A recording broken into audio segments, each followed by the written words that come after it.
knowledge in this field. I have been personal beneficiary, although I did not have opportunity to hear to him as a formal lecture room teacher, but through distance education, personal interaction, seminars, symposium. It has been always a great pleasure to listen to Professor Gupta. I will not stand between you and him. You all know that he has been serving at the CSS University in Merit for very long, almost from 68, 69 he joined, and since then he has joined. He stayed there and pursued his field so vigorously that the university of CSS University is on the world map today when it comes to generation certificate. So it is my pleasure to invite you to this presentation, and I am sure that the students will get greatly benefited. They will be and also inspired.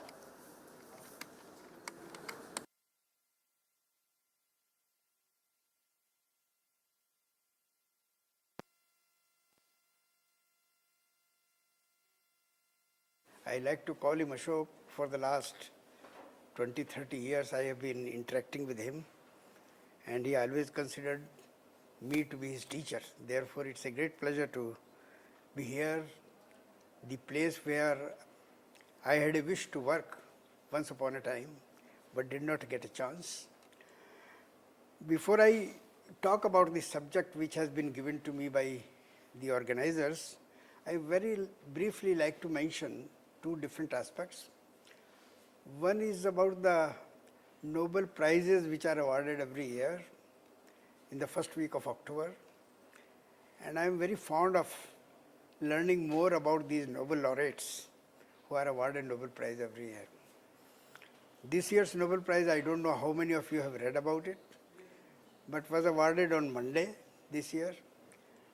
And this was on a very exciting subject of how the cells sense the presence of oxygen, and particularly the low conditions, hypoxia conditions of oxygen. And when I learned, and the manuscript is already ready, I always sent an article for general students to current science every year. Last year also I wrote an article.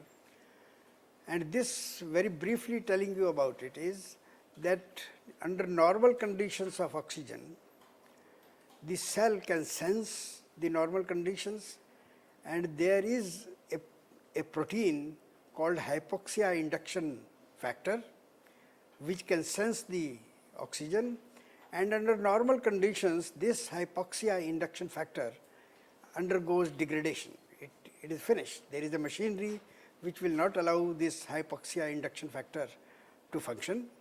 But under low oxygen hypoxia conditions, this hypoxia induction factor plays a very, very important role to deal with low supply of oxygen, which has to be overcome by the machinery within the cell. You see, under low oxygen conditions, you are in trouble, respiration may not take place properly. Therefore, this hypoxia induction factor, HIF, will sense the low conditions and will immediately bind to hundreds of genes, promoter region, hypoxia response element they call it, and will switch on these hundreds and thousands of genes all together simultaneously to deal with the conditions of hypoxia, to generate more oxygen, more red blood cells and things like that, so that diseases which are, and when this particular factor or the gene which encodes this transcription factor, when this gene undergoes mutation, large number of diseases are caused because your body then cannot deal with the hypoxia conditions. This is just in brief because you will read an article which will be published in the next few months in the current science. I am writing that article. But with this brief introduction about the Nobel Prize, I like to very briefly tell you about what we are doing in terms of research, because the topic which I have chosen and has been assigned to me is not the subject on which we are working. We have been working for the last more than 20 years on molecular markers, followed by genetics studies using molecular markers, QTL internal mapping, genome-wide association studies, and maybe 24 students were awarded PhD degrees on these different aspects. And I sometimes feel shy of telling you that I have published more papers after retirement than I did during active service. I have published about 250 papers after retirement. I published only 200 during my active service. So we have been fairly active in research areas, and it has been an exciting period. But Ashok wanted me to very briefly mention about the recent interest of epigenetics. During the last about 5-6 years, we became interested in epigenetics studies, and in collaboration with IRI, particularly Dr. K.V. Prabhu and his team, we started using leaf rust resistance system to study the epigenetics. It is about 10 years collaboration with IRI, and we used two different genes, LR28 for rust resistance, seedling resistance, and the other gene is LR48, which is adult plant resistant genes. For both these genes, we first study the transcription using RNA sequencing and other techniques, MSAP technique, MEDIP. There are different techniques which can be used for the study of DNA methylation, small RNA sequences, and also histone modifications. These are the three different aspects of epigenetics, and we are studying all the three using almost all the techniques which are available. A number of papers have already been published, and we are in the process of publishing a few papers. And the last one which we are doing now at present is chromatin immunoprecipitation, which is used for precipitating that part of the DNA which binds modified histone proteins. The other work which we are doing is bisulfite sequencing, in which you study the DNA methylation. So these are the different aspects, and these two genes, LR28 and LR48, the material for which has been provided by IARI, Dr. Prabhu and his colleagues, are very useful material. LR28 is a gene for which a pair of NILs, near isogenic lines, have been developed at IRI. One particular type doesn't have it.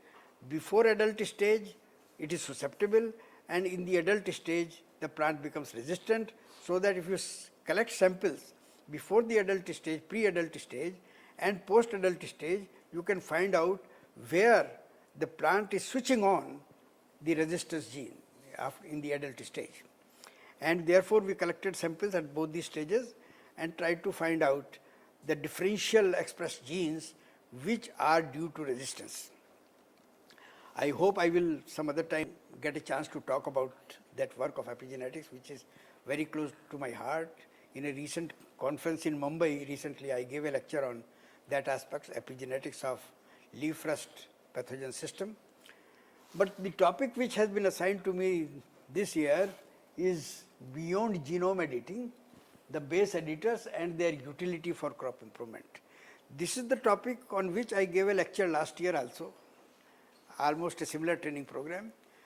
But when this topic was assigned to me, I thought that Ashok liked this lecture so much last year. The first time I gave this lecture was in Dharwad, when I just started writing an article on this. And after that, Ashok again invited me to give the same lecture here at IRI. And this year I found that the topic which was assigned to me is the same topic, because this is a very, very important topic, a very currently important area of research. And therefore, and what I talked about last year, I have tried to update it, because during the last 1 year, much work has been done. You will find I will talk about it. But you must know that in crop improvement programs, there are a variety of approaches. We used conventional plant breeding, which has done excellent job during the last 100 years for improvement of crop plants. There are other approaches like genetic engineering. We develop genetically modified plants which has not seen the light of the day in India except in case of cotton. We have BT brinjal, which has not been allowed by the government to be released to the farmers. And therefore, that particular technique of engineering, genetic engineering, has not really given the dividends which the country deserved, unfortunately. This is unfortunately for us. I published an article in Nature Biotechnology highlighting why it has not been possible for us to use this technology for the farmers. But other than transgenic approach and conventional approach, there is an approach of genome editing which has become very popular during the last about 5 years. Starting in the year 2013, genome editing became very, very popular and is considered to be one of the very popular and one of the most powerful technique where you can engineer a particular gene without inserting a gene from outside.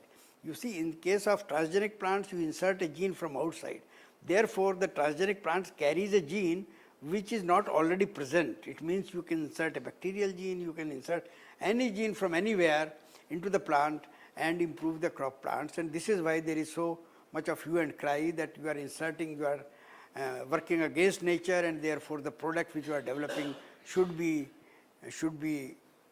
tested for safety and security before it is really released.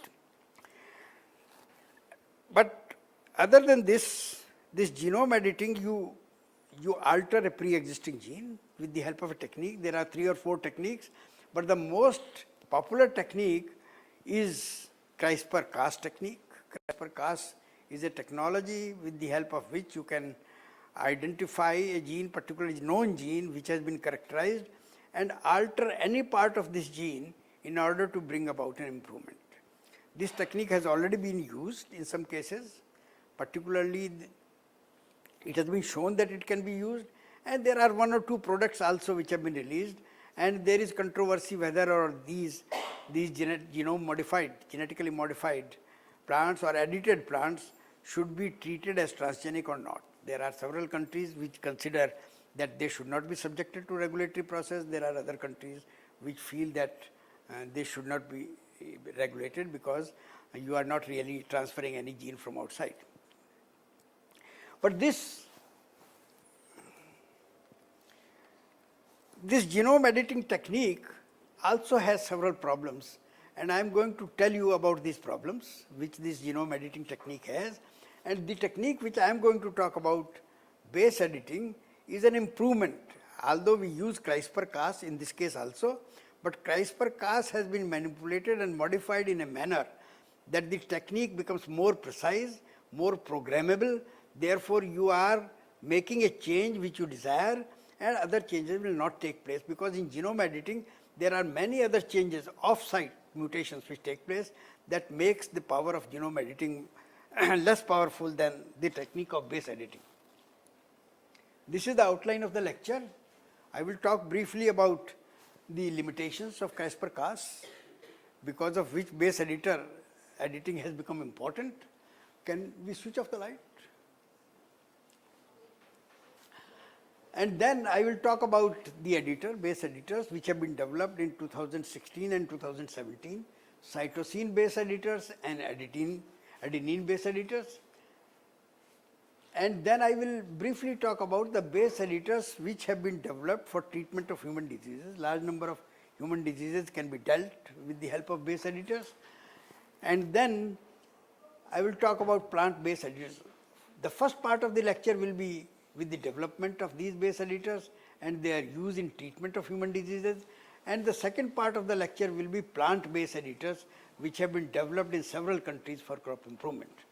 You will find that these plant base editors have been developed immediately after the technology became available in China, Japan and Korea in a large number. But in India, nobody is even talking about it. People are not even aware about these base editors. Therefore, I am sure that it will take some time, but ultimately in India also the technique of base editing will take shape and will be used. I will also talk about limitations of base editors. They are still evolving. During the last 3 years, base editors have been modified and improved in a large measure. Every year there are papers how to improve base editors further to bring about precision in the base editing. And this is recent improvement of base editors during 2019. Also, there are at least about dozen papers on base editors which have been used to improve the base editors which were earlier developed during 2017 and 2018. So the technique was the first paper on base editors was published in September 2016, and during the last 3 years, 17, 18, 19, the technique has become so important. I am sure there must be about 100 papers published during these 3 years in different parts of the world.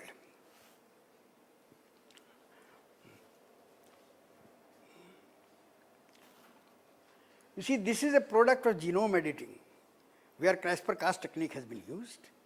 This is a product which is commercially sold.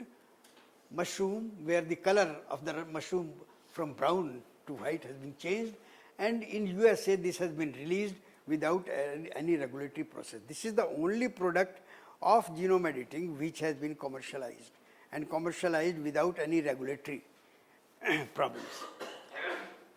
The other product of genome editing is drought-tolerant maize, which has also been cleared by the regulatory agencies, but it has not reached the farmers. The maize will also go to the farmers very soon.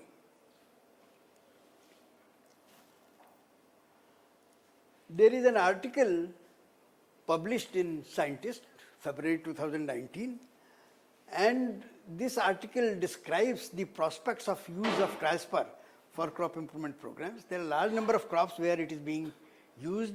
In case of fruits and strawberries and so many other foods, this has been tried, but most of these, in tomato also for example, but this has not reached the farmer so far. But in the next few years we expect that the products of CRISPR-Cas will be available to the farmers and will become a very, very popular approach. So you can see that the CRISPR is already a very, very powerful technique and is being used, but there are limitations. The limitations are relevant to the present lecture because the base editors are overcoming some of the limitations of CRISPR-Cas.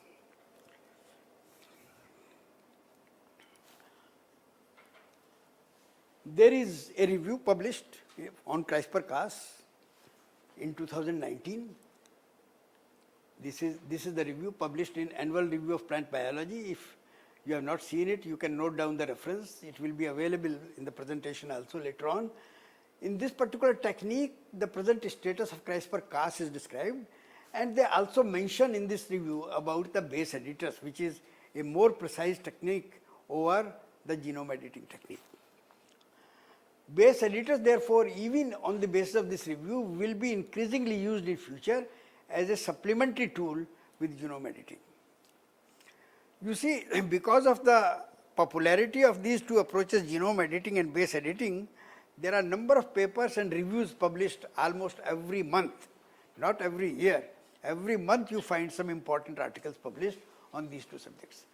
The CRISPR-Cas limitations, which I mentioned earlier, a number of limitations. The CRISPR-Cas technique makes use of an enzyme, Cas9 enzyme, which creates a double-strand breaks in DNA in order to insert or bring about the modification, and you have to use a guide RNA which will insert a small segment of gene in order to bring about the editing. And once double-strand breaks are produced, then there are two types of processes, homologous recombination, and the other one is non-homologous end joining, which can take place in order to bring about editing. Because of the possibility of this other approach, non-homologous end joining, there are a number of products which are not really useful. You get products which are not desirable, and therefore you have to make a selection later on. After you apply CRISPR-Cas, you have to exercise a selection process, and hardly 1% or even less than 1% products are really what you are trying to achieve. The target window is very long where you are bringing about base editing. Therefore, the base editing may take place at sites which are not desired to be edited. Therefore, you get products which are not really desirable products. The window should be very short so that you bring about editing only in that part which you want to edit. There are large number of insertion deletions which are produced, and there are off-site editing. This is one of the major problem. This is gone, I think. It's not working. Battery or something. So you can see that indels and offsite editing, that is one of the major.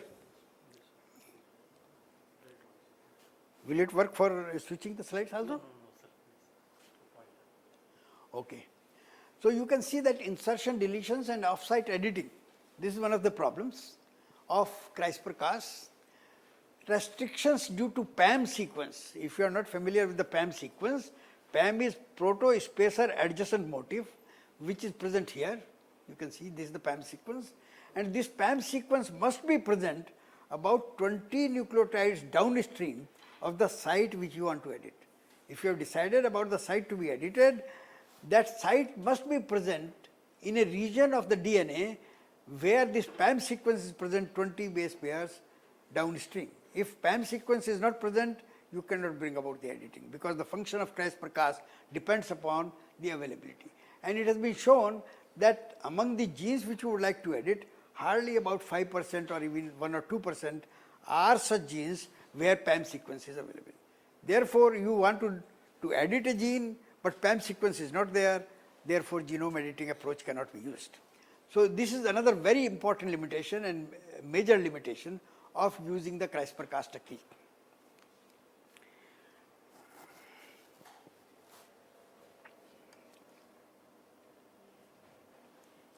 These are the 4 personalities whom I want to introduce to you.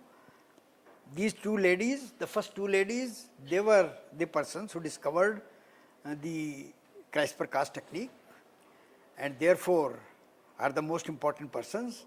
But the third person, who is Feng Zhang from Harvard, he is the person who got the first patent on CRISPR-Cas because he made use of CRISPR-Cas for the first time for improvement of a particular gene for human health, and therefore he filed a patent and the patent was granted to him, and therefore for about last 2 years there has been a battle among these 2 ladies and this man Feng Zhang, the third one, whether who should get the first patent, because this technique of CRISPR-Cas is such a powerful technique that in the next few years I am sure this will get Nobel Prize.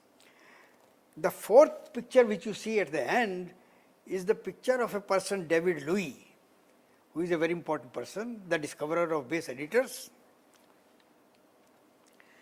This person, you see how I became interested in base editing, I tell you the story about it. In the December issue of 2017, they published an article where they described the work of 10 persons who were most important during the year 2017. And the first person on that list of 10 persons, Nature's 10, who mattered in 2017. This is the title of that particular news item. And among these 10 persons who were listed as those who mattered in 2017, the name of David Louis was the first name. And the title was David R. Louis, the gene corrector. He developed the technique for correcting the gene. And when I read this, I didn't know about him, I didn't know about base editing, and therefore it excited me. I immediately started reading his work and the literature which was published and wrote an article immediately. Within the 2-3 months, I wrote an article which was published, and it is in your manual, that particular reprint. A very powerful person. You see, base editing versus genome editing. What is the difference? What is the difference between base editing and genome editing? Base editing approach enables the conversion of one target base, only single base, into another in a programmable manner. You can program it that we have to convert C into A or A into G or whatever. So single base mutations can be produced through base editing using enzymes which are deaminases. You know the nucleotides, number of nucleotides have an amino group. So by deaminase you can remove the amino group and convert one base into another. Therefore this is the basis of development of base editors. The use of deaminases which remove the amino group and convert one nucleotide into another. Without, and no double strand breaks are produced because that is one of the limitations of genome editing. And no donor template is used. In CRISPR-Cas you use a donor template which has the sequence which you want to edit, and therefore editing really takes place by genetic recombination. Recombination between the inserted template and the sequence which is present in the cell. So you don't use a donor template, you don't use double strand breaks, but instead you use deaminases and convert one nucleotide into another in this particular technique of base editing. This is the first paper which was published, which is the basis of development of base. This is not the paper which is showing base editing, but this paper shows the basis how base editing technique was developed. It utilized two different systems, vertebrate somatic hypermutation, which has this particular gene, activation induced cytidine deaminase, which is normally found in vertebrates. And there is another system, CRISPR-Cas, which was used in the genome editing, which is present in the bacteria. So this CRISPR-Cas technique from bacteria and this particular activation induced cytidine deaminase, which is present in case of vertebrates, these two were combined into the target sequence, developing the base editing technique. Both of them are used here, and utilizing this, it was proposed that base editing can be done. And this particular approach, therefore, was subsequently used in the first paper,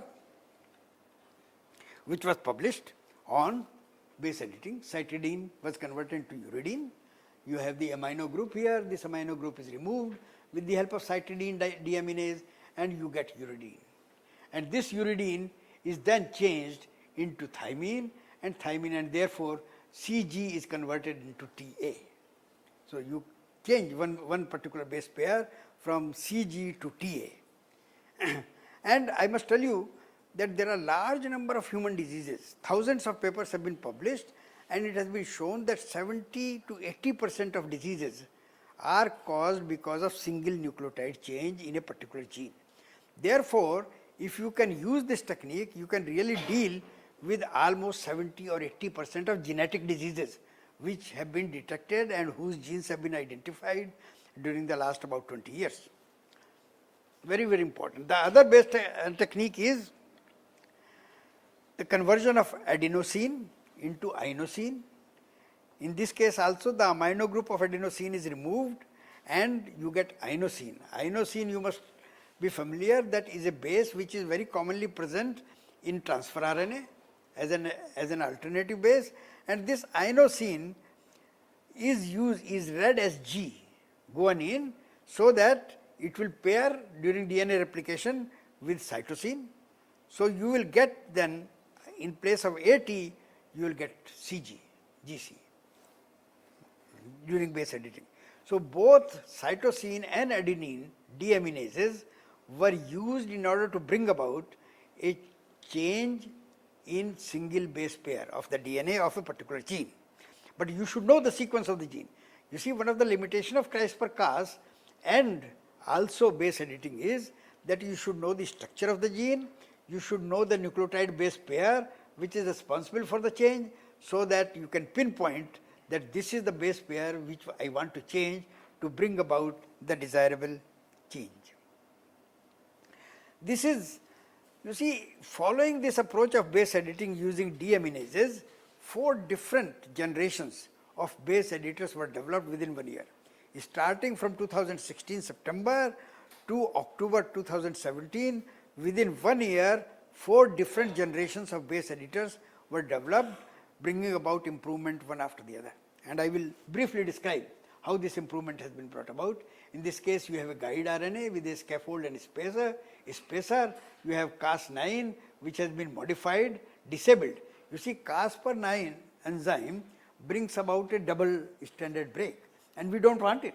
We don't want the double stranded break. Therefore, the enzymatic activity of Cas9 is disabled. We call it DCAS now, DCAS, and then you combine it with the PALM sequence. PALM sequence should be there, because in the initial stages of development of the base editors, you could not deal with the problem of PALM. This was dealt later on, and this can be cyclic deamination, cytosine deamination. C will be converted to U, and ultimately it will be converted into T into A. You can see TA. In place of CG, you have TA because of this base editing approach. Cas9 is converted into disabled Cas9. It will not produce any double breaks now. And deaminase was obtained in the form of this from some animal systems.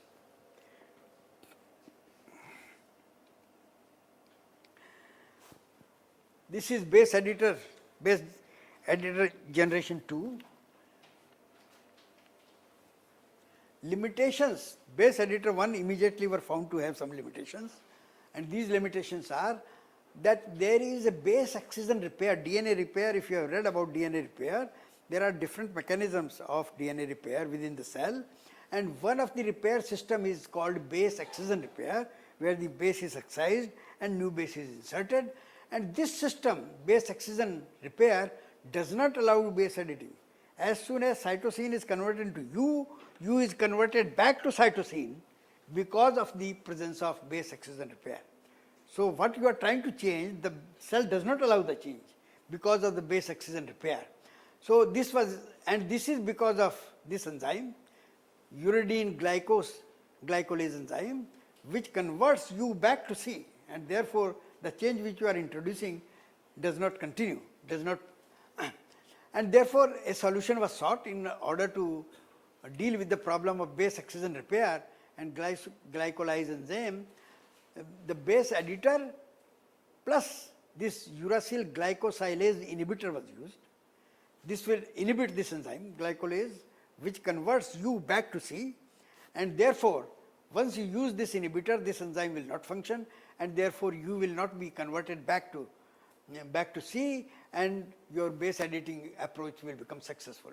So number of base editors were developed where this glycosylase inhibitor, uracil glycosylase inhibitor, has been used, so that the base excision repair system is disabled. You can see here that this is base editor third, number of base editors as I told you. So base editor second and base editor 3 made use of this uracil glycosylase inhibitor. You can see here CAAST. So the base editor number 3 made use of CAAST. CAAST is a disabled CAAST which is responsible for base excision repair, so that you revert back. So in place of CAAST, another enzyme, modified enzyme, nicase CAAST, N stands for nicase, which creates a nick in one of the two strands, not both the strands, but only in one of the two strands, and of course uracil glycosylase inhibitor. So CAAST was used in base editor 1, base editor 2, and it was converted into nicase CAAST in the base editor 3, and it was combined with uracil glycosylase inhibitor, so that you develop this. You see, it is causing a nick on the strand which you are not trying to change, and mismatch repair system will function, and therefore will not allow the uracil to convert back to cytosine. Mismatch repair system will function here. Excision repair system will not function. Excision repair system reverts back to the base which you are editing, but mismatch repair system will bring about repair without reverting back to the original. So CG will change to UG, and UG will then change during replication, DNA replication, to UA, and UA will change to TA. So the base editing is complete therefore. The two major changes therefore in base editor 3 are NCAAST, which is nicase enzyme. This is disabled. This will stop double strand breaks not to take place, and CAAST will create a nick in the other strand which you are not editing, and therefore the cell will make use of mismatch repair system. Then base editor 4. Further efficiency, then large number of base editor 3 were developed. You can see about 11 different types of base editor 3 were developed one after the other, bringing about different types of improvements in these base editors, and therefore you can make a choice from large number of base editors. Large number of BE3 variants, including those for non-canonical PAM. Non-canonical PAM means that PAM sequence is fixed, and the cell should be able to deal with different types of PAM sequences which are available, so that large number of genes can be edited. And therefore, the base editors were developed which not only make use of canonical PAM, which is found in most of the cells, but also make use of non-canonical PAM which are associated with other genes which you want to edit.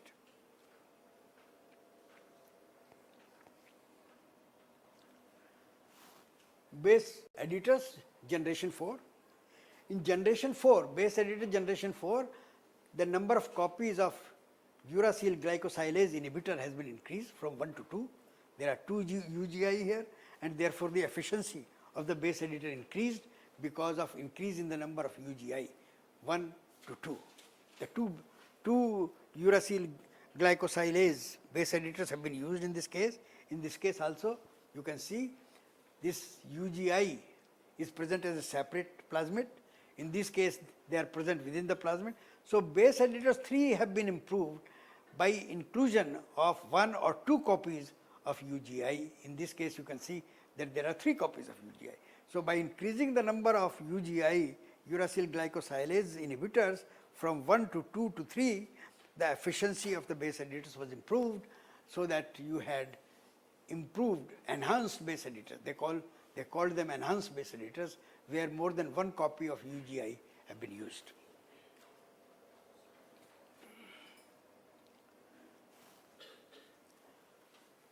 These were further improved, and the base editors were called high fidelity base editors.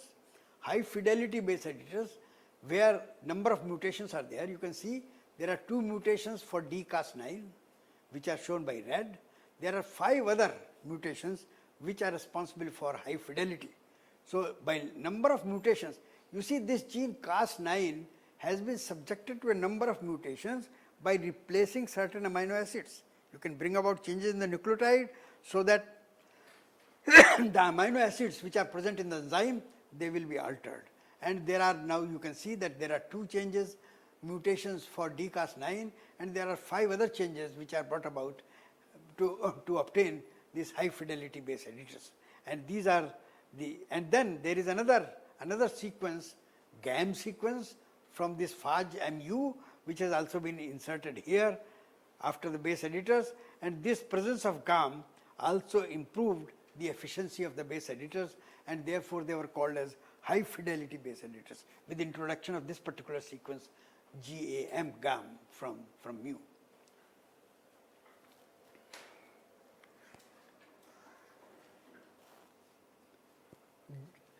You see, after cytosine base editors were produced in 2016, adenine base editors were more difficult to be produced because no DNA adenine deaminase was available anywhere in the living system.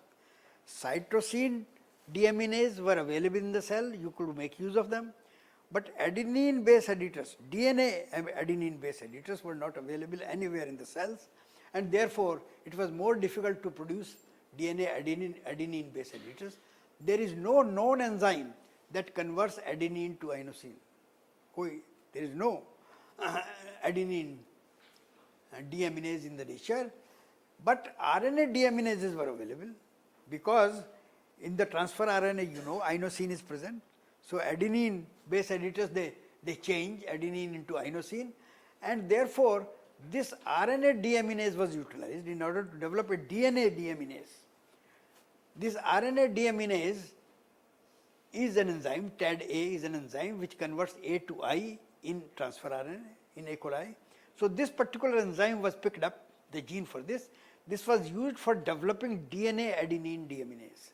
From RNA DNA deaminase, a DNA adenine deaminase was developed in the lab. So this was one of the first examples where a new enzyme was developed in the lab from a pre-existing enzyme. And this was very, very important work. These are the different steps which were used in order to prepare a new enzyme, DNA adenine deaminase. They selected the enzyme which converts A to I in RNA, E. coli, this is the enzyme, TAD-A, and then large number of variants of this TDA, TAD-A enzyme, millions of TAD-A variants were created artificially by mutation, and among these variants a search was made for a DNA, adenine deaminase. How was it done? E. coli strains were developed which die when treated with chloramphenicol unless it can convert A to I. It means the cells which have these variants will die except those cells which convert adenine into inosine, and this is what you are looking for. So if by creation of variants, if you have created an enzyme which can convert DNA adenine into inosine, then the cell will survive, otherwise cell will die. So you will treat the variants cells with chloramphenicol, and if any cell survives, it means it will be a DNA adenine deaminase enzyme. So this is what was done, and the lady who produced this system was initially very skeptical whether she will be successful, because it was a very difficult approach, but ultimately she was successful and she published a paper in October 2017. TAD-A variants tested on E. coli strain and selected one which allowed E. coli to survive on treatment with chloramphenicol, because chloramphenicol will kill the cells if the cell cannot convert adenine into inosine.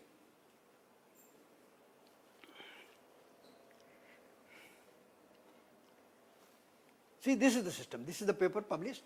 This is the lady, Nicole M. Godelli, who published this paper in October 2017. And you can see adenine base editors could be developed on the basis of this particular.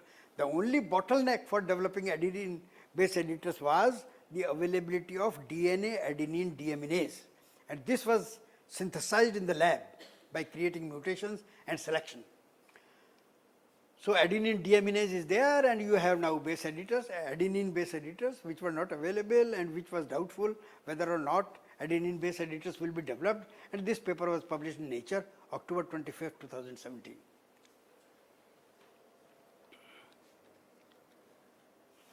See, in this manner, by October 2017, we had cytosine base editors, this, and adenine base editors. Both the types of adenine and cytosine base editors were available, and therefore you can bring about a change in the cell nucleotide base pair wherever you want to make this change. And this was particularly, these systems were developed initially for human health care, because there were large number of diseases. A complete list was prepared of all human diseases, and the base replacement or single nucleotide polymorphism which were responsible for these different diseases, and it was found that with the help of base editing you can deal with almost 70% of human genetic diseases. And we are not talking about the diseases which are caused because of infection, we are talking about the diseases which are genetical in nature.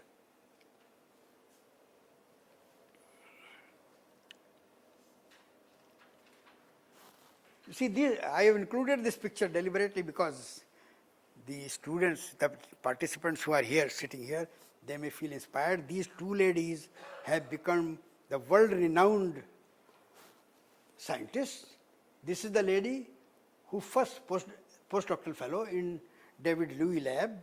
She published the first paper in 2016, September, where she described the cytidine base editors. And this is the lady who, in October 2017, published the paper where she described the development of adenine deaminase enzyme, and with the help of that, she developed the adenine base editors. So they have become world famous within a period of 2 or 3 years because of the kind of work which they have done, and you can understand they used to work almost 24 hours a day throughout the night. Both of them got good jobs. After doing postdoctoral work, Kumar became assistant professor in University of California, South San Diego, and Godelli has joined a company, newly created company, Beam Therapeutics.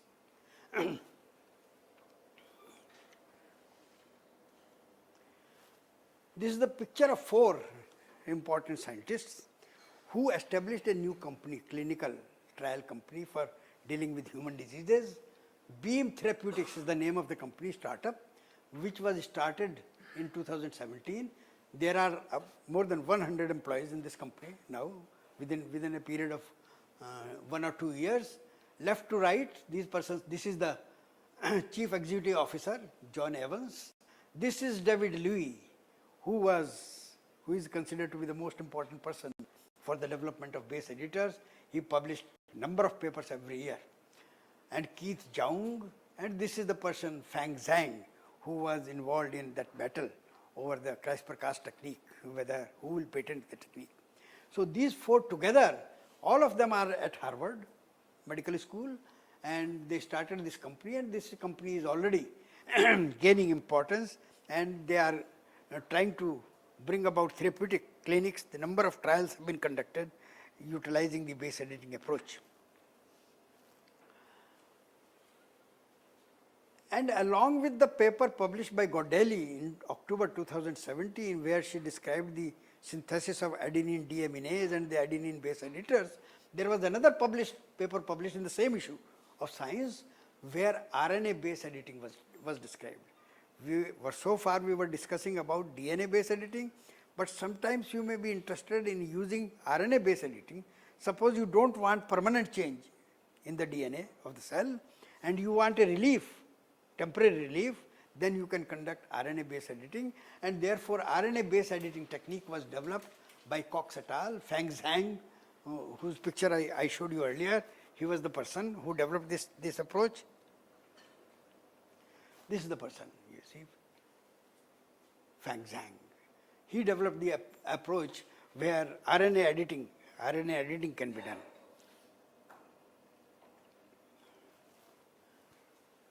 Now, the second part of the lecture, as I told you, is about plant-based editors. David Louis and his co-workers, those two ladies, they were all interested in human diseases, and therefore they developed base editors for dealing with human diseases. They were not interested in plants, but the technique was immediately picked up by scientists in China, Japan, and Korea. And most important are the Chinese scientists. They have published at least 20-30 papers during the last 2-3 years, and in the development of plant-based editors. Disabled Cas9 was used, Nikkei's Cas9 was used. In order to develop these plant-based editors, they use these promoters, ubiquitin promoter from plant systems. They also optimize the codon assignment. You see, these enzymes may not function in plants, therefore they have to be optimized. Codon optimization, we call it, in order to bring about the change so that they function in plants. So by bringing about these changes, plant-based editors were developed in China, particularly in China, but also in Japan and Korea. Papers in plants published in 2017, number of papers were published. You can see on rice there were at least 3 papers published, molecular plant, and then Science, China Life Science. On rice and tomato there is an important paper published in Nature Biotechnology. There was a special issue of Nature Biotechnology in 2017 where base editing was dealt in about 4 or 5 papers. I have listed here only one because the other papers deal with animal system. And rice, wheat and maize, again there is a paper in Nature Biotechnology, same issue, where number of these different crops base editing was shown. And then of course Arabidopsis, the model system, was also covered in a paper from China. This is a journal, Science, China Life Science, which is published from China. So you can see that a large number of papers, I have not listed all of them, were published in 2017, where it was shown that base editing can be successfully utilized in case of plants also. A summary of base editing studies in crop plants reported in 2017. You can see number of studies. In case of wheat and rice, there are a number of genes. This is the wheat gene, lipoxygenase, for biotic and abiotic stresses. There are 3 genes in case of rice: Oryza sativa for senescence and death, for cell division cycle, nitrate transporter gene, panicle branching and grain productivity gene. Then there are other genes: nitrate transporter, protein for plant height, DELA gene. These are rice genes again: phytoene desaturase, starch branching enzyme, and acetolactate synthase for herbicide resistance, and so on. You can see that in at least 4 important crops, wheat, rice, maize, tomato, it was shown that important genes can be base edited utilizing the base editing approach. Although no plant system or no crop which has been base edited has been commercialized so far, but it has been shown that the approach can be successfully utilized for changing. You must remember that all these genes which have been edited must be those genes whose structure is known, genes have been isolated, the genes have been cloned and sequenced. Only if you know the sequence and you know which base is responsible for change, then only you can do base editing. So you have to, if you want to conduct base editing, you have to select genes whose structures are known, sequence is known. You should also know which base should be altered in order to bring about the desired change. Only then you can use base editing or CRISPR-Cas. Science China Life Sciences Journal, volume 60, there was a special issue brought out in 2017 once again. You can see there are a number of papers which are published. There are 11 papers, 9 papers, out of which 5 papers were devoted to agriculture, and they are about rice. Most of them are about rice and cotton, Arabidopsis, because rice is most important technique. More work has been done on rice than on other crops.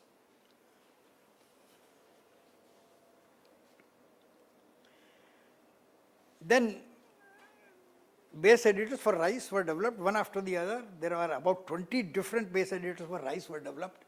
This is rice base editor 3, rice base editor 5, and these are the sequences which have been utilized in order to develop these. RBE3, RBE4, this is the enzyme for Cas9, and these are other, this is the CAAST, this is the deaminase enzyme. Deaminase enzyme, this is Cas9, and this is uracil glycosylase inhibitor sequence, and this is another sequence. So you can see in one case VQR was utilized instead of this UG in place of inserted into this in order to expand PAM sequences. PAM sequence, as I told you, was one of the bottleneck. Therefore, efforts were made in order to create base editors which do not have the restriction of the PAM sequence. Rice base editors, number of them you can see, codon optimized. Codon optimization, I hope most of you understand. Codon optimization means that for the same amino acid, there are different codons utilized by bacteria and by eukaryotes, and plants and animals. Animals may have different codons, plants may have different codons. So you have to optimize the codons and try to find out which codons will work in case of plants. So the system base editors were codon optimized, and rat apobac gene, which is again for deaminase, and uracil glycosylase inhibitor gene, they were codon optimized and utilized in the development of plant base editors.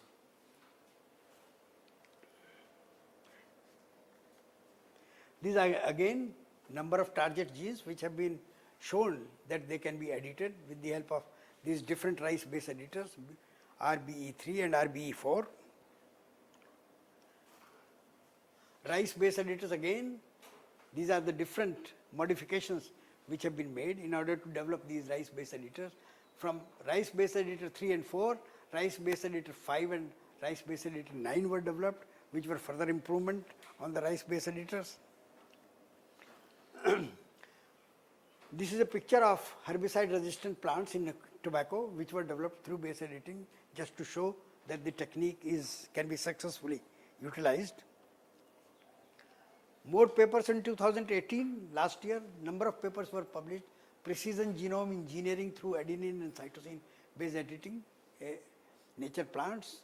Another technique published in Science in February 2018, and another important paper published in Nature Communications in February 2018 is streamlined ex vivo and in vivo genome editing in mouse embryos using recombinant adeno-associated virus. More papers in 2019-18 again, you can see Cas9 variants with broad PAM compatibility. PAM, as I told you, was the major bottleneck, and therefore variants were developed with broad PAM compatibility and high DNA specificity. And there are other papers published in 2000. So all these papers, if you want to learn more about it, then you will have to read the original papers. You can see 3 papers published At least about a dozen papers have been published in 2019 also on base editors, cytosine but not adenine. You see, one of the problems is, as I will show in the next slide, one of the recent problem which has been noticed in the base editors is this. There are large number of, earlier it was not cared for whether the base editors will bring about any changes in RNA. We were caring for changes in DNA without caring whether or not anything is happening in RNA. But now in 2019 it was noticed that large number of single nucleotide variations occur in RNA because of the base editors, which is a limitation of base editors, and nobody cared about it about 2018. Only in 2019 several papers appeared which demonstrated that when you do DNA base editing, large number of variations also occur in RNA. These are described as single nucleotide variations in RNA, a problem earlier overlooked. Deaminases engineered to eliminate off-target RNA editors were developed. Deaminases were modified so that they may function only in DNA and not in RNA. Base editors with reduced SNVs developed. May 9, 2019, this technique was developed. Elimination of off-target RNA edits by mutagenesis. Base edit, this is the latest paper published in September 2019. phage assisted continuous evolution of the base editors. Continuous evolution of the base editors will take place from the same paper, Nature Biotechnology, September 2019. These are some of the figures which are showing the approach which has been used. Another picture from the same paper. And this is the summary. CRISPR-Cas9 has several limitations. Therefore, base editing has overcome some of these limitations. Base editors, cytosine base editors were first developed in 2016. Base editors, adenine base editors were reported in 2017. A number of plant base editors were developed in 2017 and 18. A series of papers appeared in 2019 where base editors were further improved, looking after the editing in the RNA molecules instead of DNA molecules. I think that is the last one. So friends, I thank you for your patient hearing, and if you have any questions or comments on the presentation, you're most welcome.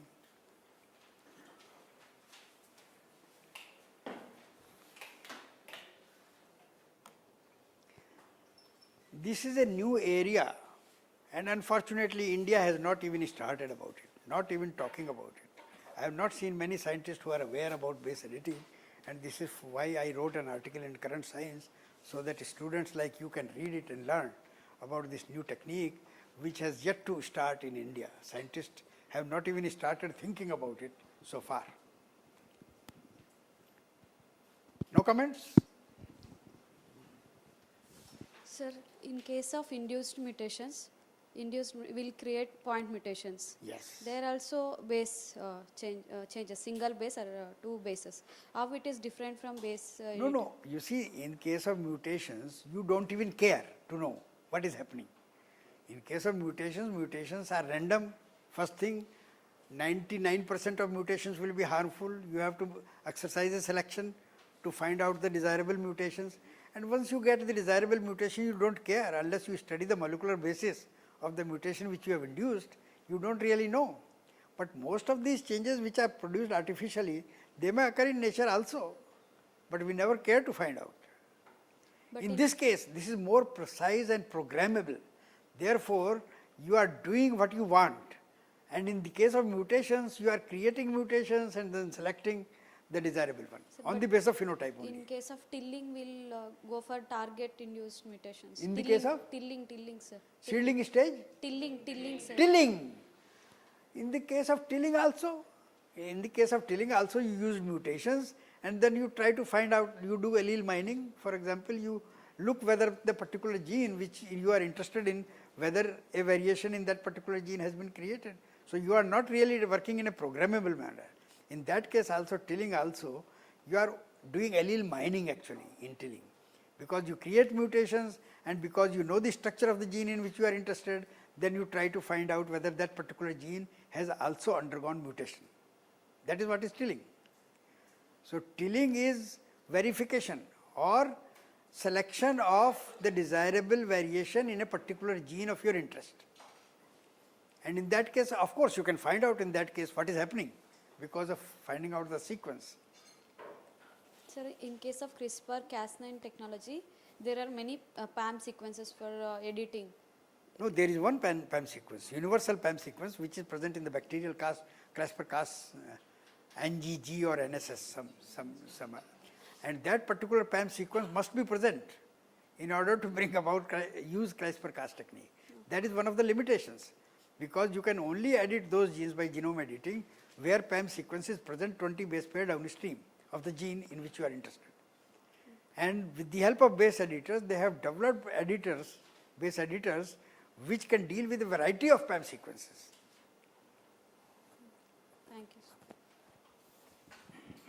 Sir, in base editing, generally we do editing of the bases, which would result in the alteration of sequences of DNA and RNA as well. Right. Then how could this single nucleotide variation in RNA can cause altered phenotype, or how come it's a limitation of... When you are doing it in DNA, then you are making a desired change in the genetic material.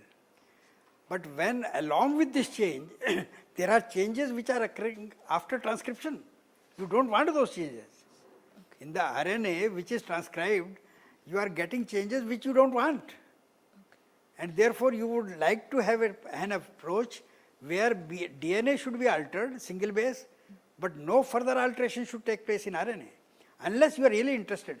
If you use RNA base editors, then of course you can bring about changes in RNA which you want temporarily to be introduced. But in case of when you are doing DNA base editing, you will not like any RNA changes taking place.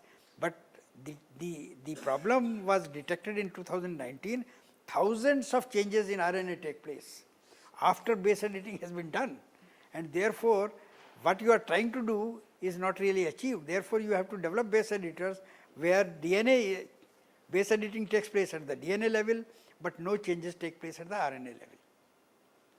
Thank you, sir.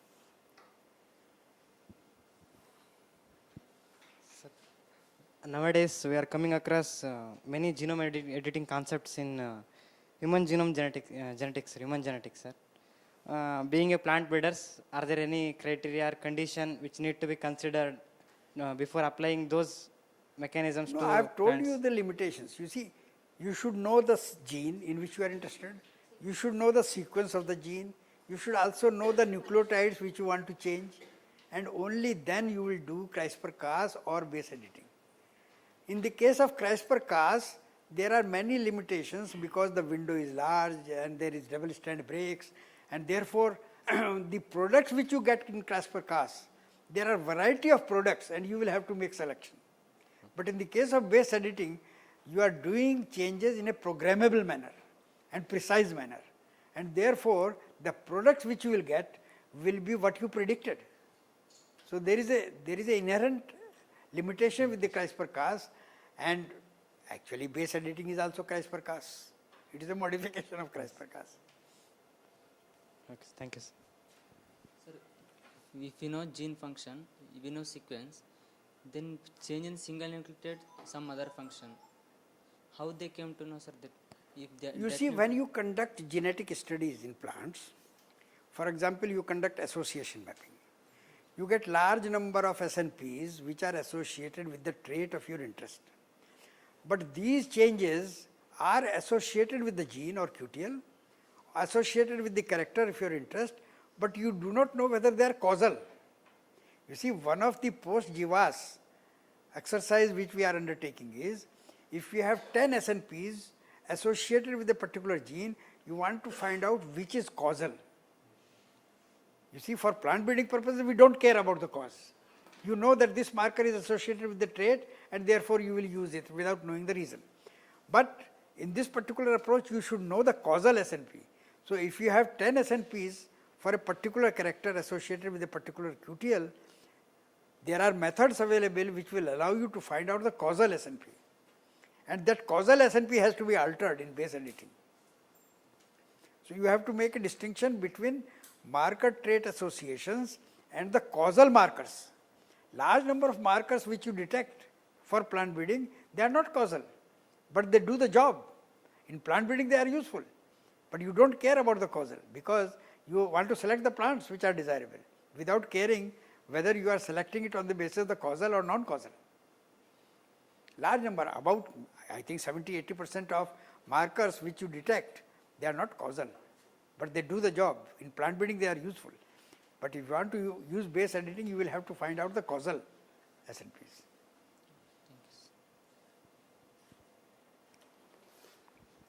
But sir, it should change the phenotype. But so, what is the use of this? Yes, it will change the phenotype. It will change the phenotype. But what is your question? Sir, as we are not targeting for RNA in expression, that it should not be in, it should be in DNA, not in RNA. Right.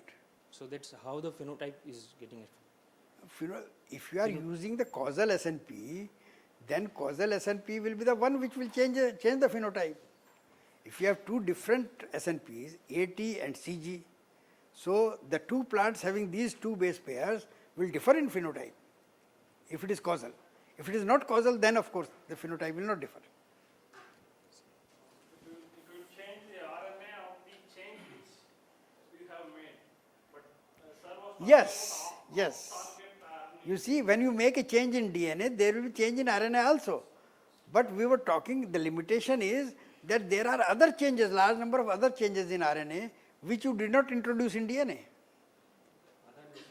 Yes. And that will have the effect on phenotype.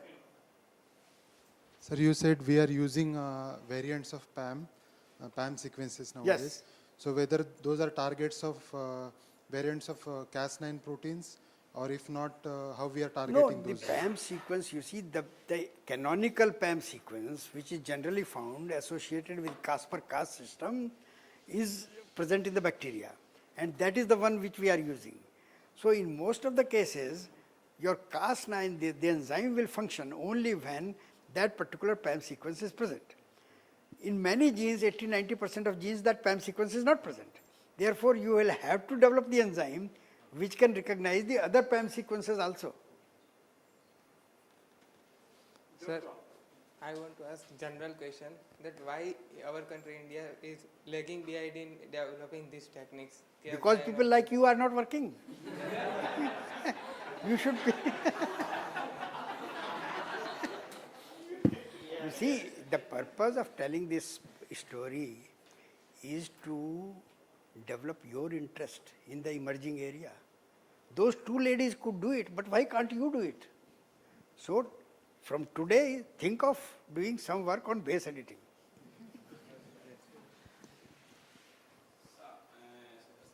According to the plant group state, so genome could be changed or not. So, for example, during the 16 state, it is susceptible. At the vegetative state, it became tolerant. Come here, come here. Reproductive stage. Can you come here and Come forward. Yes, sir.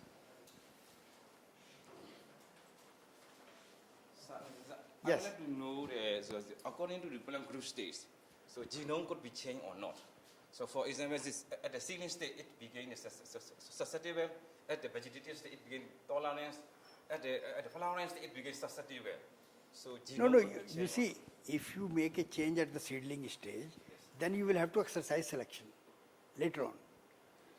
You try to bring about a change at the seedling stage, all cells will not be altered. Otherwise, you make a change at the cellular level, protoplast for example. Do the change at the protoplast level, and then from a single cell, you develop the whole plant. In human beings also, we develop and do this base editing at the level of cell culture, and then those cells may be introduced. So you will have to do this exercise at the cellular level. I think he did not convey the question properly. He is asking whether we can regulate the temporal expression like seedling stage. Oh yes, yes. That is what Yes. is the question. You see, there is a paper published in 2019, CRISPR-Cas TSK, tissue specific knockout. You read that paper, I have not mentioned this.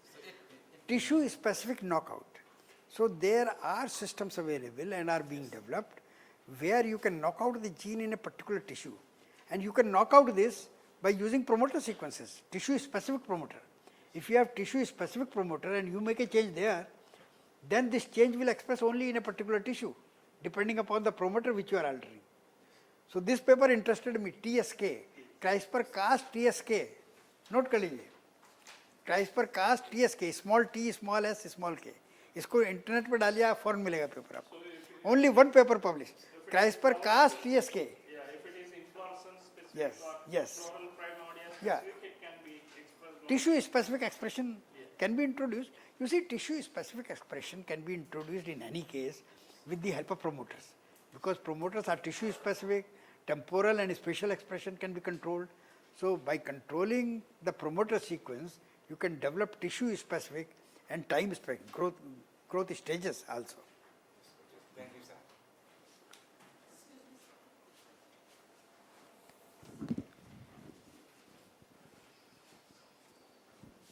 Sir, in human beings, can you give some idea which diseases have been targeted for cure? Number of them. I don't have the paper, number of them. If you see their papers which I have applied, I think there are large number of cancers, large number of coronary diseases which have been handled. Almost all human diseases which are genetic in nature. There is a list of such diseases. There are also a list of SNPs and polymorphisms which are responsible for these diseases, and number of them have already been. You see this Beam Therapeutics which he has developed, David Louis, they are already providing services for number of diseases.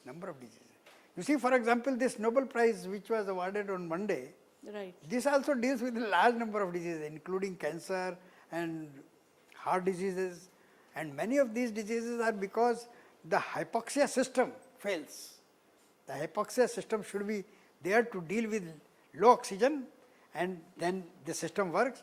And if the hypoxia system fails, so number of diseases used last year also, the Nobel Prize which was awarded last year was also on antibodies, T cells, Right. which was, so number of these molecular studies, they are already in the clinical stages. The Nobel Prize I read, the last paper in 2019 published on Nobel Prize, says that number of drugs which have been developed on the basis of the system are already in phase 3 trials. And last year's Nobel Prize was awarded on a subject on the basis of which number of antibodies are in the market. And one of the patients of the last year's disease, cancer immunotherapy, Bill Clinton was treated using that particular drug. It was expensive.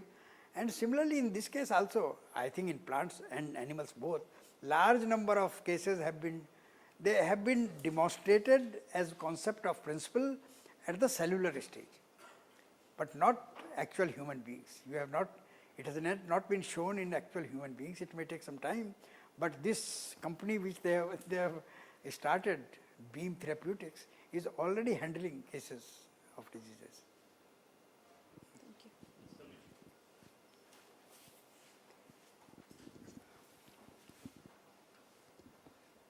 Sir, could you tell us about the utility of this particular technology? Sir, could you tell us about utility of this particular technology in terms of crop improvement regarding quantitative traits? Come on, तुम तो ऐसी बात कर रहे हो कि पूरी रात पूरी कहानी यही सुनाई है मैंने आपको. Utility तो यही है कि you can convert plants and change the phenotype. Say quantitative traits. For quantitative traits, what is the implication? You see, quantitative traits also.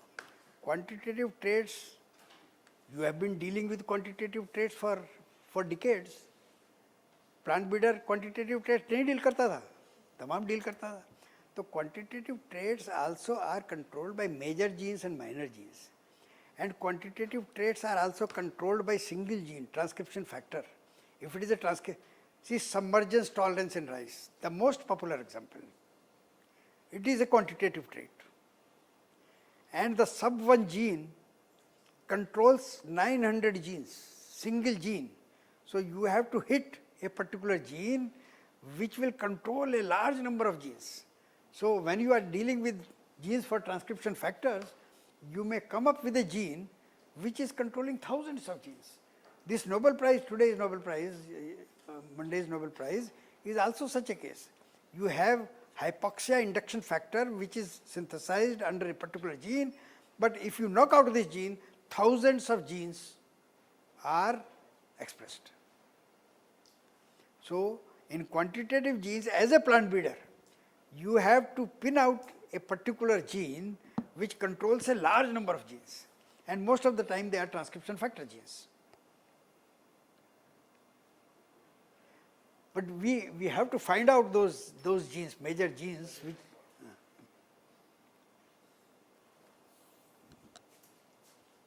There are no other questions. We have one more here.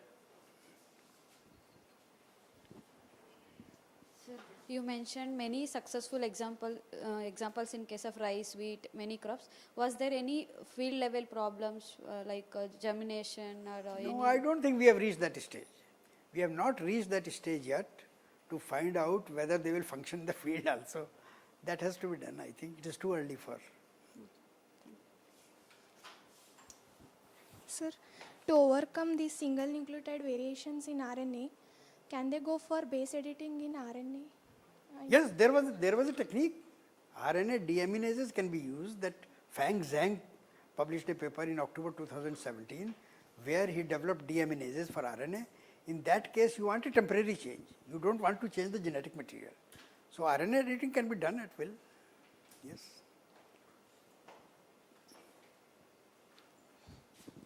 So there are no other questions, sir. We would like to profusely thank you. Thank you. It is the energy which sir carries. Like if you could imagine him traveling for 3 hours in the morning from 6 o'clock to 9 o'clock. He was here at 9 o'clock, even before the 2 people were here. This is the kind of energy which has gathered large number of. Even if one student derives inspiration for developing base editing, the purpose of the lecture is served. And yesterday you heard Dr. J.K. Roy. He gave his lecture on genomics. Yes, Joy has been. Yesterday he talked about why he started in association math, right? So it was 10, 20 years before. Now when he did that. You see, Joy is also an example which any one of you can follow. He was a student who never cared for promotion. He was a student who never cared for a job. I still remember when he was writing his thesis, I returned from USA and I told him, Joy, would you like to do association mapping? Your thesis will be delayed by 1 year. He said, no problem, sir. I will do it. Yeah, that is the kind of inspiration you need from teachers. Yeah. So today's lecture, sir started with the Nobel Prize. So I also remember when he was talking about glycosylases. Right? Thomas Lindahl was awarded the Nobel Prize for chemistry for working on the in 2015. So he went for a postdoc in Princeton, which did not work out, but he later on worked on glycosylases. So it is only an inspiration. If we start looking for the Nobel Prizes, there must be